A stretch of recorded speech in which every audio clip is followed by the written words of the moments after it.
xalfadani oo loogu dabaaldegayay sanad guuradii koobaad ee kasoo wareegtay dowladda federaalka Soomaaliya isla mar ahaantaana ay soo qaban qaabiyeen xisbiga nabadda iyo horumarinta oo marka magacooda la soo gaabiyo loo yaqaano PDP ayna ka soo qayb galeen madaxda safaaradda Soomaaliya ee dalkan Uganda iyo jaaliyadda Soomaalida ku dhaqan wadankan Uganda oo ay ka mid yihiin waxgarad salaadiin odayaal haween dhalinyaro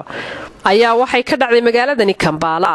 iyadoo goobtii ay ka dhacaysay munaasabadana lagu xaray sawirada mas'uuliyiinta u sarsaraysa dowladda federaalka Soomaaliya sidoo kale kooxda qarandoon ay soo bandhigeen riwaayad cajab gelisay dadweynihii ka soo qayb galay xalfadaasi waddanka aniga keenay waraysa saaxiib waago horta waddankii waxaan gaarnay heerka samada waago kumeelgaana wada dhaqan debar dhawaado laba sano ka hor aan taagay teewan magaranaysa waago صورني باسبور كل بس أول شيء قال لي كذا بشتري بقى. يا. تريب كنا كتير هذا وصل تريب كنا. يا يس سومالي باسبور welcome to Taiwan.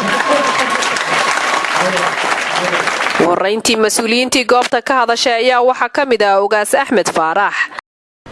مركا ما أنت وحنا ملايين بيلقار إلا قبضه أولا وحاول كلنا شيء مرة أنت سووا فيلم. إنهم بيلقار كبحنو وعنا قرن لبعضن يكون سنة كبعدي قرن الصوماليات والتاجن واللي جمهورية الصومالي. مركب وحنا الكربا وحواي تاجر وين وأنا قبل دولتنا فدرالك الصومالية أنا جوكو جدودني كميلقار كي أي ما أنت تاجن دولة بوحدة أنا لو ترجميني. لكن وحواي سؤالها أنا بحنا هنا إسويدين وحواي ما أنت وطن لبعضن iyo laba sano duusana sidee maanta lagu badbaadin karaa ma dhici kartaa in hal sano wax walba lagu soo koobo mise wuxuu u baahan yahay in inta la luudiyo la kakabo meel kasta uu ka jaban yahay iyo meel kasta uu ka duusan yahay iyo tartiib wax loo wado ugu dambeyntii ayaa munaasabada waxa ka hadlay safiirka dawladda Soomaaliya u fadhiya dalkan Uganda Sayid Axmed idinka aad ogtihiin culayska dhibaatada Soomaaliya jirta marka la barbar dhigo imkaaniyaadka la haysto in lagu wax looga qabto sida ay u kala fog yihiin sida ay isku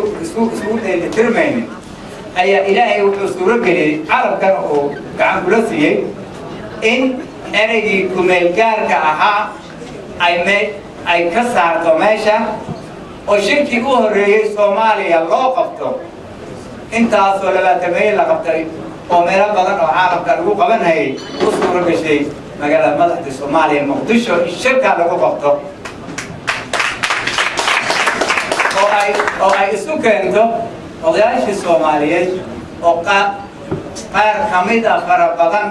aagaga ay joogeenba aan laga soo bixi karin oo wiilashan muxuu ahaa nabaddiidka ay joogeen ayaa qof walba si lagu keenay صالح على التلفزيون كعالم كان سنتيف كمبالا